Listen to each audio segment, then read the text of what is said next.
Hello and welcome to BricsCAD version 25. What's new? Got quite a few things to go through, but the one I'm going to start with is doing a static analysis for 2D geometry.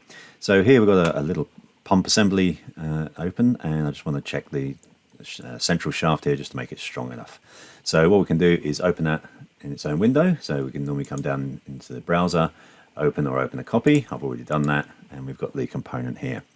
So what I need to do is activate our static analysis, and we're just going to put in CAE analyze, and it's going to find that command for us, and it's going to open it up.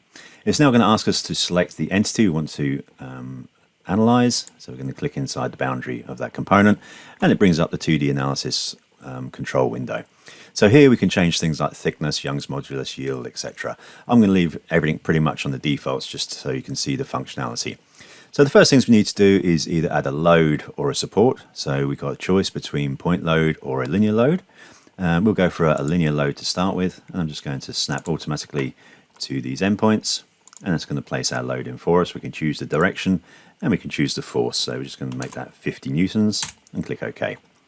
What we can then do is add some supports.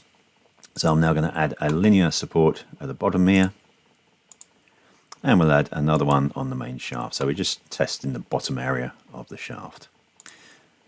So again, automatically snaps to the endpoints using the snaps command, like so. So once we've done that, we can have a look at the mesh. We might want to change that. It's defaulted to 10.59. I might want to change that to 5. So we're just going to come in here, delete that, and change that to 5. We can then update the mesh. We can actually, the mesh has been produced, and then we can run the analysis. And very quickly, it's going to give you the results, so we can see the execution time, the safety factor, etc. And we can use the drag there just to demonstrate the direction or the deformation of the component. So very, very easy to use, as you can see, and you get the results very, very quickly. It's great for, as I say, the 2D analysis. But what happens if you've got a 3D model and you might want to do some analysis on that? Well, what we can do is, if we come to a 3D model, I've got my Dominator Robot Wars robot here. It's a battling robot, and it has an axe that comes down and hits the opponent. What I want to do is see if this axe arm is strong enough. You can see I've put some holes in there to make it a little bit lighter. It's got a 100 kilo weight limit for the competition. And what I want to do is get a 2D version of this. Again, normally that'd be sort of like, okay, how do I do that? It's very, very easy. We can simply come in here and we're going to open up axe arm, and then we can export that to its own window, open another version of it. I've actually done this to save a little bit of time. So we can come into our axe arm, and you can see we've got our 3D model here. So I'm just going to square the view up. So what we need to do is get a 2D version of this. So we're just going to use the flat shot command. And then we're going to get a 2D version of our axe arm, like so. We'll leave the rotation as it is, and there we've got our 2D version. So to use this for our analysis, again, we use the same command, which is the CA analyze. And we're going to select this profile this time. And again, we've got the same static analysis window that appears.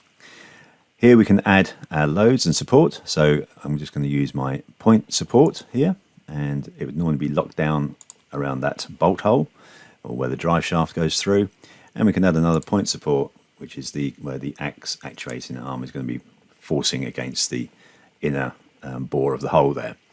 So I need to add some loads. So again, we could add a linear load, but in this case, I'm just going to add our point load on the end of the axe and give it a direction.